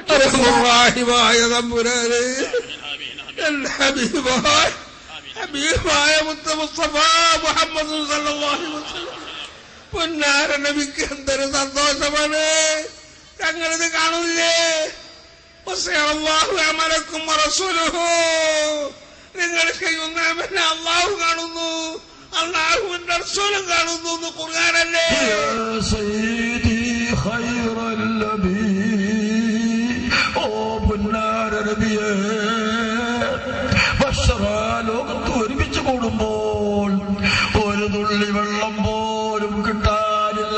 സമയം ഹൗദുൽ കൗസർ എന്ന വെള്ളം തങ്ങളുടേതാണല്ലോ, അതിൽ നിന്ന് ഒരു കോപ്പ എനിക്ക് തരണം നബിയെ, അത് അങ്ങയുടേതാണെന്ന് പ്രഖ്യാപിച്ചിട്ടുണ്ടല്ലോ. ഒരു കോപ്പ എനിക്ക് തരണം, അങ്ങയുടെ ആ ഹൗദുൽ കൗസർ എനിക്ക് തന്നില്ലെങ്കിൽ എനിക്ക് ദാഹം മാറില്ല. ഞാൻ വളരെ പാപിയാണ്. ദയനീയമായ രംഗം സഹോദരന്മാരെ, നിങ്ങൾ ആലോചിക്കണം. ഇവിടെ നമ്മളിത് കാണുമ്പോൾ മനസ്സിന്റെ ഉള്ളിൽ വേദനയാണ്. തങ്ങൾ അഹ്ലുസുന്നത്തി വൽ ജമാഅത്താണ് എന്ന് പറഞ്ഞു നടക്കുമ്പോൾ അവർക്ക് തന്നെ എന്തോ ഒരു സംശയവും. അതുകൊണ്ട് തന്നെ ഇടക്കിടക്ക് പുട്ടില് തേങ്ങയിടുന്ന പോലെ അഹ്ലുസുന്നത്തി വൽ ജമാഅത്താണ് എന്ന് പറയേണ്ട ഒരു ദുരവസ്ഥ കൂടെ ഉണ്ടാകുന്നുണ്ട്. എന്റെ സഹോദരന്മാരെ, ഇവരൊക്കെ അറിവുള്ള പണ്ഡിതന്മാരല്ലേ, ഇവരെങ്ങനെ ചെയ്യുമോ? ഇവരറിവില്ല എന്നാണോ മുജാഹിദുകൾ പറയുന്നത്? അങ്ങനെ ഞങ്ങൾ പറയാറില്ല. അവർക്കറിവുണ്ട്, പക്ഷേ തിരിച്ചറിവുണ്ടായില്ല. അറിവുണ്ടായി, പക്ഷേ തിരിച്ചറിവുണ്ടായില്ല. ആശയങ്ങളെക്കാൾ സ്ഥാനം ആമാശയങ്ങൾക്ക് കൊടുത്തുപോയി. ആശയങ്ങളെക്കാൾ സ്ഥാനം ഇവര് ആമാശയങ്ങൾക്ക് കൊടുത്തുപോയി. അതുകൊണ്ടുണ്ടായ അബദ്ധങ്ങളാണ് സഹോദരന്മാരെ. അല്ലാഹുവല്ലാത്തവരോട് പ്രവാചകനോട് തേടുമ്പോ എന്നിട്ടതിന് ഖുർആനിന്റെ ആയത്ത് പോലും അതിനിടയിൽ ഓതിയത് നിങ്ങൾ കണ്ടില്ലേ? ഉള്ളാൾ തങ്ങൾ എന്ന് പറയുന്ന കൊടികുത്തി വാഴുന്ന തങ്ങള്, ആ തങ്ങളാണ് പറഞ്ഞത്, നബിയെ അങ്ങ് കാണുന്നുണ്ടല്ലോ, അത് ഖുർആനിൽ നബിയെ വസയറല്ലാഹു അഅമാലക്കും വറസൂലുഹു എന്ന് അല്ലാഹു കാണുന്നുണ്ട്, അവന്റെ റസൂലും കാണുന്നുണ്ട് എന്ന് അല്ലാഹുവിന്റെ ഖുർആനല്ലേ എന്ന് ഖുർആനിന്റെ പേരിലും ആരോപണം ഉന്നയിക്കുമ്പോ പരിശുദ്ധ ഖുർആനിലെ സൂറത്ത് തൗബയുടെ 90-ാമത്തെ ആയത്താണ് ഇത്രയും നിഷ്ഠൂരമായി കൈവച്ചിട്ടുള്ളത്. ഞാൻ ചോദിക്കട്ടെ സഹോദരന്മാരെ, ആ ആയത്ത് ബാക്കി കൂടെ ഓതാൻ നിങ്ങൾക്ക് ധൈര്യമുണ്ടോ? ഖുൽ അമലൂ വസയറല്ലാഹു അഅമാലക്കും വറസൂലുഹു വൽ മുഅ്മിനൂൻ. അല്ലാഹു കാണുന്നു, റസൂലും അത് കാണും, സത്യവിശ്വാസികളും അത് കാണുമെന്ന് ചോദിക്കുമ്പോ ഈ ആയത്തിന്റെ ആശയം അതല്ല എന്ന് തെളിയിക്കാൻ ഞാൻ പറയട്ടെ. ഇവിടെ നടക്കുന്ന പരിപാടി അങ്ങ് കാന്തപുരം AP അബൂബക്കർ മുസ്ലിയാർ കാണുന്നുണ്ടോ? അദ്ദേഹം കാണുന്നുണ്ടോ? മുഅ്മിനീങ്ങൾ കാണുമെന്നല്ലേ? അദ്ദേഹം കാണുന്നില്ലെങ്കിൽ അദ്ദേഹം മുഅ്മിനല്ലേ? അദ്ദേഹം മുഅ്മിനല്ലേ? ആയത്തുകൾ ദുർവ്യാഖ്യാനിക്കുമ്പോ ആലോചിക്കണം. ആയത്തുകൾ ദുർവ്യാഖ്യാനിക്കുമ്പോൾ ആലോചിക്കണം. എന്റെ സഹോദരന്മാരെ, അല്ലാഹുവല്ലാത്ത ആരോടും തേടരുതേ എന്ന് ഇസ്ലാം പഠിപ്പിച്ചപ്പോ അതിന് വൈരുദ്ധ്യങ്ങൾ കടന്നു വന്നു. അതിന്റെ അനന്തരഫലമായി നിങ്ങൾ ചിന്തിക്കും, മുജാഹിദ് പ്രസ്ഥാനത്തെ സംബന്ധിച്ചിടത്തോളം എന്തിനാ ഈ മാലമൗലിദുകളെ ഇങ്ങനെ ശക്തമായി എതിർക്കുന്നത്? അതിനുള്ള കാരണം ഇതാണ്. എന്റെ ശബ്ദം ശ്രവിക്കുന്ന സഹോദരന്മാരോട് 3 കാര്യങ്ങൾ നിങ്ങൾ അടിവരയിട്ട് കൊണ്ടുവച്ചോ. 3 കാര്യങ്ങൾ നിങ്ങൾ അടിവരയിട്ട് കൊണ്ടുവച്ചോ. എന്തുകൊണ്ട് മാലമൗലിദുകളെ എതിർക്കുന്നു? 1, ബിദ്അത്താണ്, പുത്തൻ ആചാരമാണ്. 2, അതിൽ ഭൂരിപക്ഷം വരുന്ന വരികളിലും തൗഹീദിന് വൈരുദ്ധ്യമായ ശിർക്ക് കടന്നുകൂടിയിട്ടുണ്ട്. 3-മതായി ഖുർആനിനും ഹദീസിനും വൈരുദ്ധ്യമായ വിഷയങ്ങൾ അതിൽ ഉൾക്കൊള്ളുന്നു എന്നുള്ളത് കൊണ്ട് റസൂലിന്റെ മദ്ഹ് എന്ന ഓമന പേരിട്ടുകൊണ്ടാണ് സാധാരണ പറയല്. നമുക്ക് പറയാനുള്ളത് അതിൽ റസൂലിന്റെ മദ്ഹല്ല, അമിതമായി മദ്ഹ് ചെയ്യൽ പ്രവാചകന്റെ പാതയുമല്ല. ഇദാ റഅയ്തുമുൽ മദ്ദാഹീന ഫഅസൂ അലാ വുജൂഹിഹിം തുറാബ്. അമിതമായി വാഴ്ത്തി പറയുന്നവനെ കാണുമ്പോ അവന്റെ മുഖത്തേക്ക് മണ്ണ് വാരിയെറിയണേ. ഹബീബായ റസൂലുള്ളാഹി സ്വല്ലല്ലാഹു അലൈഹി വസല്ലം ആ നബിയാണ് പഠിപ്പിക്കുന്നത്. അമിതമായി വാഴ്ത്തി പറയുന്നവനെ കാണുമ്പോ അവന്റെ മുഖത്തേക്ക് മണ്ണ് വാരി എറിയണേ. ഇനി എന്റെ സഹോദരന്മാരെ, പ്രവാചകൻ അങ്ങനെ വളരാൻ ആഗ്രഹിച്ച വ്യക്തിയല്ല. ഉള്ളത് പറയാൻ തന്നെ എത്രയുണ്ട് റസൂലിനെ സംബന്ധിച്ച്. എന്തിനാ ഇല്ലാത്ത കാര്യങ്ങൾ പറയുന്നത്? ഇങ്ങനെ പല സന്ദർഭങ്ങളും ഉണ്ടായപ്പോ നിങ്ങൾക്കറിയുമോ സഹോദരന്മാരെ, പ്രവാചകന്റെ ആൺതിരിയായി ബാക്കിയുണ്ടായിരുന്ന മകൻ ഇബ്രാഹിം മരണപ്പെട്ടപ്പോ അന്ന് യാദൃശ്ചികത പോലെ ഗ്രഹണം സംഭവിക്കുക. ആളുകൾ മുഴുവനും പറഞ്ഞ പ്രവാചകപുത്രന്റെ മരണത്തിൽ പ്രകൃതി പോലും അനുശോചിച്ചിരിക്കുക. പ്രവാചകന്റെ പുത്രന്റെ മരണത്തിൽ പ്രകൃതിയുടെ അനുശോചനമാണെന്ന് പറയുമ്പോ ഏതൊരു നേതാവും ദുരുപയോഗം ചെയ്യപ്പെടേണ്ടെന്ന രംഗമല്ലേ? പ്രവാചകൻ പതിവ് പോലെ മിമ്പറിൽ കയറുന്നു, അവിടുന്ന് ജനങ്ങളോട് പറയുന്നു, ഇന്ന ശംസ വൽ ഖമറ ആയതാനി മിൻ ആയാതില്ലാ. സൂര്യനും ചന്ദ്രനും അല്ലാഹുവിന്റെ ദൃഷ്ടാന്തങ്ങളിൽപ്പെട്ട ദൃഷ്ടാന്തമാണ്. ആരുടെയെങ്കിലും ജന്മമായിട്ടോ മരണമായിട്ടോ ഇതിന് യാതൊരു ബന്ധവും തന്നെ ഇല്ല എന്ന് റസൂലുള്ളാഹി സ്വല്ലല്ലാഹു അലൈഹി വസല്ലം. എന്റെ സഹോദരന്മാരെ, എത്ര സംഭവങ്ങൾ. പ്രവാചകൻ ഒരു വിവാഹത്തിന്റെ സദസ്സിലേക്ക് കയറി വന്നപ്പോ അവിടെയുള്ള കുട്ടികൾ ഇങ്ങനെ പ്രവാചകനെ കുറിച്ച് ഇല്ലാത്ത ആരോപണം പാടിയപ്പോ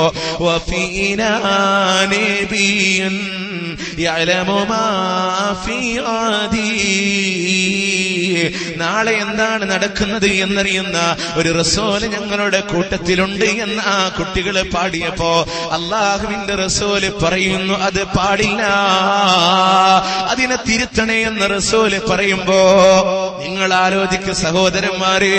ആ ഇല്ലാത്ത ആരോപണം പ്രവാചകന്റെ പേരിൽ പറയുമ്പോ നേരെ മറിച്ച് അവിടെയുള്ള കുട്ടികൾ ഉള്ള കാര്യങ്ങൾ അതിനു മുമ്പ് പാടിയിരുന്നു. അത് നിങ്ങൾ പാടിക്കോ, പക്ഷേ ഇത് നിങ്ങൾ പാടാൻ പാടില്ല എന്ന് റസൂലുള്ളാഹി സ്വല്ലല്ലാഹു അലൈഹി വസല്ലം പറയുമ്പോ ഇല്ലാത്തത് കൊണ്ട് വളരാൻ പ്രവാചകൻ ആഗ്രഹിച്ചിട്ടില്ല. ഇനി റസൂലിന്റെ മദ്ഹ് എന്ന ഓമന പേരിട്ടുകൊണ്ടാണെങ്കിൽ ഞാൻ ചോദിക്കട്ടെ സഹോദരാ, അള്ളാന്റെ റസൂൽ നുണ പറഞ്ഞു എന്ന് സിദ്ദീഖ് മൗലിദ് എഴുതി പിടിപ്പിക്കുമ്പോ അത് റസൂലിന്റെ മദ്ഹാണോ അതോ പ്രവാചകനെ ഇകഴ്ത്തലാണോ? മുഹിയുദ്ദീൻ ഷെയ്ഖ് രാത്രിയിൽ 40 തവണ ജനാബത്ത് കുളിക്കുന്ന വ്യക്തിയാണെന്ന് പറയുമ്പോ അത് മുഹിയുദ്ദീൻ ഷെയ്ഖിന്റെ മദ്ഹാണോ അതോ അദ്ദേഹത്തെ ദമ്മ ചെയ്യലാണോ? ഇതൊന്ന് ആലോചിച്ചുകൂടെ?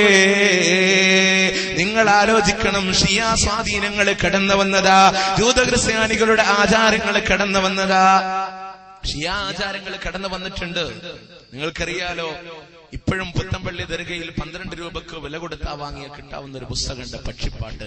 നമ്മളിൽ നിന്ന് ഒരുപാട് വിട്ടുപോയി. ഇന്ന് മുസ്ലിം സമൂഹത്തിന് അറിയാം അതിൽ തെറ്റുണ്ട്, അബദ്ധമുണ്ട് എന്ന്, അല്ലേ? കുറച്ചു മുമ്പ് നമുക്കറിയില്ലായിരുന്നു. അതുകൊണ്ടാണ് ഞാൻ പറഞ്ഞത്, മുജാഹിദ് പ്രസ്ഥാനത്തെ കുറിച്ച് നിങ്ങൾ പലതും ഇന്ന് അംഗീകരിച്ചിട്ടുണ്ട്.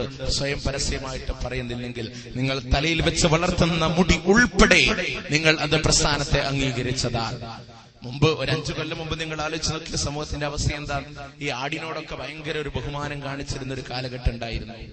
ഒരു മക്ബറയിലേക്ക് ഒരു ആടിനെ ഒഴിഞ്ഞിട്ടാൽ ആ ഷെയ്ഖിന്റെ സ്ഥാനം ആടിന് കൊടുക്കുകയും ആടിന്റെ കഴുത്തിൽ ഒരു സഞ്ചി ഉണ്ടാകും, ആളുകൾ ആ സഞ്ചിയിൽ ഇങ്ങനെ പൈസ ഇട്ട് കൊടുക്കും. ആടെങ്ങാനിങ്ങ് ബസ്സിൽ കയറിയാൽ ഇവിടെ ഇരുന്നോളി മൂപ്പരെന്നും പറഞ്ഞ് എനിക്ക് സീറ്റ് കൊടുക്കുമായിരുന്നു. തക്കാളിക്ക് വില കൂടിയ സമയത്ത് ആടെങ്ങാനും പച്ചക്കറി കടയിൽ കയറിയിട്ട് തക്കാളി കടിച്ചാല് അവന്റെ ഷെയ്ഖേ തക്കാളിക്ക് വില കൂടിയതൊക്കെ നിങ്ങൾക്ക് അറിയില്ലേ, എന്നാൽ ആട്ടി വെക്കാൻ പേടിയാ. അങ്ങനെ ഒരു കാലഘട്ടമൊക്കെ ഇല്ലേ സമൂഹത്തിന്റെ മുമ്പിൽ? നമ്മളത് തള്ളിപ്പറയുന്നു, അംഗീകരിക്കുന്നു. എന്ന പോലെ തന്നെ പക്ഷിപ്പാട്ടുകളും ഷിയാ സ്വാധീനങ്ങൾ കടന്നു വന്നിട്ടുണ്ട് എന്നുള്ളതിന്റെ തെളിവാണ്. പ്രവാചകൻ സല്ലല്ലാഹു അലൈഹി വസല്ലമയും അനുയായികളും കൂടെ മദീനത്തെ പള്ളിയിൽ ഇരിക്കുമ്പോ ആലോചിക്ക്, ഒരു പെൺപക്ഷി വന്നുകൊണ്ട് റസൂലിനോട് പരാതി പറയുക. എന്താ? സുബഹിന്റെ നേരത്തോരു മുട്ടായിട്ടോ ഞാൻ, ലുഹറിന്റെ നേരത്തും മുട്ടായൊന്നിട്ടോ ഞാൻ, മേൽമ അസറിനായി കൂട്ടിൽ ഞാൻ ചെല്ലുമ്പോ എന്റെ ഈണപ്പക്ഷി ആട്ടി പുറത്താക്കി. എന്റെ ഈണപ്പക്ഷി ചോദിക്കും നിന്നോട്, ഇട്ടുള്ള മുട്ട ഹലാലോ ഹറാമോന്ന്. പ്രവാചകനും അനുയായികളും കൂടെ മദീനത്തെ പള്ളിയിൽ ഇരിക്കുമ്പോ ഒരു പെൺപക്ഷി വന്നുകൊണ്ട് പരാതി പറയുന്ന നബിയേ, 40 കൊല്ലം എന്റെ അക്ബർ സദഖ എന്ന് പറയുന്ന ഇണപ്പക്ഷിയുമായി ഞാൻ ഇണങ്ങി പൊറുക്കുന്ന പക്ഷിയാണ്. ഇന്ന് സുബഹിന് ഞാനൊരു മുട്ടയിട്ടോ, ളുഹറിനും ഞാനൊരു മുട്ടയിട്ടോ, അസറിന് മുട്ടയിടാൻ വേണ്ടി ഞാൻ എന്റെ കൂട്ടിലേക്ക് ചെല്ലുമ്പോ എന്റെ ഇണപ്പക്ഷി എന്നെ ആട്ടി പുറത്താക്കി. അവൻ എന്നോട് ചോദിക്കുന്നു, നീ മറ്റുള്ളവനുമായി പങ്കുവച്ചോ? നിന്റെ മുട്ടയുടെ ഉടമസ്ഥൻ ആരാണെന്ന് ചോദിക്കുന്നു. അത് വ്യക്തമായി പറയുന്നില്ലേ? നീ എന്റെ ഇണപ്പക്ഷിയല്ല എന്ന് അക്ബർ സദഖ പറഞ്ഞു എന്ന് പെൺപക്ഷി റസൂലിനോട് പറയുമ്പോ അങ്ങ് തൂരി സീനാ പർവ്വതത്തിന്റെ മുകളിൽ ഇരിക്കുന്ന അക്ബർ സദഖ എന്ന് പറയുന്ന ആൺപക്ഷിയുടെ അടുക്കലേക്ക് ബിലാൽ റളിയല്ലാഹു അൻഹുവിനെ അല്ലാഹുവിന്റെ റസൂൽ പറഞ്ഞേക്കയാ. തുരസീന പർവ്വതത്തിലെത്തിയ ബിലാൽ റളിയല്ലാഹു അൻഹു അക്ബർ സദഖയോട് പറയുന്നു, അക്ബർ സദഖ, നിന്നെ മക്കത്തെ റസൂൽ വിളിക്കുന്നെന്ന് പറഞ്ഞപ്പോ പക്ഷി പറയുന്നു, മക്കത്തെ റസൂലിനെ ഞാൻ അറിയില്ല, നീ തിരിച്ചു പോ. ഉടനെ തന്നെ ബിലാൽ റളിയല്ലാഹു അൻഹു തിരിച്ചു വന്ന റസൂലിനോട് പരാതി പറയുമ്പോ അടുത്ത ഊഴം ഉമർ ഇബ്നു ഖത്താബ് റളിയല്ലാഹു അൻഹുവിന്റെതാ. ഉമർ റളിയല്ലാഹു അൻഹു തുരസീന പർവ്വതത്തിൽ ചെന്നപാട് ആ പക്ഷി ഉമർ റളിയല്ലാഹു അൻഹുവിനെ പരിഹസിക്കുകയാ. നീ പറയുന്ന മക്കത്തെ റസൂലിനെ ഒന്നും ഞാൻ അറിയില്ല, പക്ഷെ നീ ഉക്കാദ ചന്തയിൽ ഖാലിദിനോട് തോറ്റ ഉമൈറല്ലടാ, ഖാലിദിനോട് തോറ്റ ഉമൈറല്ലടാ, നീ പറയുന്ന മക്കത്തെ റസൂലിനെ ഞാൻ അറിയില്ല. ഉടനെ തന്നെ ഉമർ റളിയല്ലാഹു അൻഹു പറയുന്നു, മക്കത്തെ അലിയെങ്ങാനും ഇതറിഞ്ഞാൽ, മക്കത്തെ അലിയെങ്ങാനും ഇതറിഞ്ഞാൽ നിന്റെ തല കാണില്ല. ഉടനെ തന്നെ പക്ഷി പറയുന്നു, അലിയോട് പറയരുത്, ഞാൻ വരാം. അല്ലേ, മക്കത്തെ അലി അറിയാം, മക്കത്തെ റസൂലിനെ അറിയില്ല. ഷിയാ സ്വാധീനങ്ങൾ കടന്നു വന്നില്ലേ? ഉണ്ടോ? ഷിയാ സ്വാധീനങ്ങളുണ്ടോ? നിങ്ങൾ പരിശോധിക്കോ. ജൂതക്രിസ്ത്യാനികളുടെ ആചാരങ്ങളല്ലേ അതും കടന്നു വന്നിട്ടുണ്ട്. നമ്മുടെ വിശദീകരണത്തിൽ നിങ്ങൾക്ക് കാണാം, റസൂലുള്ളാഹി സ്വല്ലല്ലാഹു അലൈഹി വസല്ലമയുടെ പ്രവചനം, ലതത്തബിഅന്ന സുനന മൻ കാന ഖബലകും ശിബ്റൻ ബിശിബ്രിൻ വദിറാഅൻ ബിദിറാഇൻ. നിങ്ങൾ ചാണിന് ചാണായും മുഴത്തിന് മുഴമായും നിങ്ങളുടെ പൂർവികരെ പിൻപറ്റുമെന്ന്. ഒരു ഉടമ്പിന്റെ മാളത്തിലെങ്ങാനും അവര് കയറിയാൽ അതിനെപ്പോലും നിങ്ങൾ അനുകരിച്ചുകൊണ്ട് കടന്നു പോകുമെന്ന് റസൂലുള്ളാഹി സ്വല്ലല്ലാഹു അലൈഹി വസല്ലം സഹാബാക്കള് ചോദിക്കുന്നു, നബിയേ, അവര് ജൂതക്രിസ്ത്യാനികളാണോ റസൂലേ? അള്ളാന്റെ റസൂല് പറയുന്നു, അവരില്ലാതെ പിന്നെ ആരാണെന്ന് ചോദിക്കുമ്പോ അതേ ജൂതക്രിസ്ത്യാനികളുടെ ആചാരങ്ങളെ പിൻപറ്റിയില്ലേ? അവര് പ്രവാചകന്റെ ജന്മദിനം ഡിസംബർ 25 ആഘോഷിക്കുമ്പോ ഇവിടെ മുഹമ്മദ് നബി ജനിച്ചത് റബീഉൽ അവ്വൽ 12 പറഞ്ഞ് പ്രവാചകന്റെ ജന്മദിനം ആഘോഷിക്കുന്നില്ലേ? അവരെ സംബന്ധിച്ചിടത്തോളം അവർ യേശുക്രിസ്തു ജനിച്ചത് പാതിരക്കാണെന്ന് പറഞ്ഞ് പാതിര കുർബാന നടത്തുമ്പോ ഇവിടെ സുബഹിക്കാണെന്ന് പറഞ്ഞ് സുബഹി മൗലിദും നടത്തുന്നില്ലേ? ഖബറിനെ ഉയർത്തുന്നില്ലേ? എവിടെയാ വ്യത്യാസം? ഇൻഷാ അല്ലാഹ് അങ്ങോട്ട് ഞാൻ വരുന്നുണ്ട്. അപ്പൊ ഈ കുർബാനയുടെ ഒരു കോപ്പിയായി വന്നതാ മൗലിദ്. കുർബാന, ഞാൻ സ്കൂൾ വിദ്യാഭ്യാസം ഒരു കന്യാസ്ത്രീ മഠത്തിലായിരുന്നു പഠിച്ചിരുന്നത്. അവിടെ വെള്ളിയാഴ്ച ദിവസം കുർബാന ചെല്ലും, അവിടുത്തെ നിയമമാണ്. അപ്പോ നിങ്ങൾ ആലോചിക്കണം, അവരിങ്ങനെ ചെല്ലുമ്പോ ആദ്യം ഇങ്ങനെ പ്രാർത്ഥിക്കും, ഈശോ മിശിഹായെ നിന്റെ സന്നിധിയിൽ ഞങ്ങളെ ഇവരെയും നീ ചേർക്കണമേ. അപ്പൊ എല്ലാവരും ആമേൻ. അങ്ങനെ കുറച്ച് ഞാൻ പ്രാർത്ഥന കഴിഞ്ഞാൽ പിന്നെ ബൈത്ത. ഈ ലോകം ഒരു നല്ല കുടുംബം, നാം അതിലേ മെയ്തിരികൾ, യേശുവിൻ തിരുമൊഴികൾ നമ്മിൽ സ്നേഹമുണർത്തിയിടുന്നു. പിന്നെ അങ്ങോട്ട്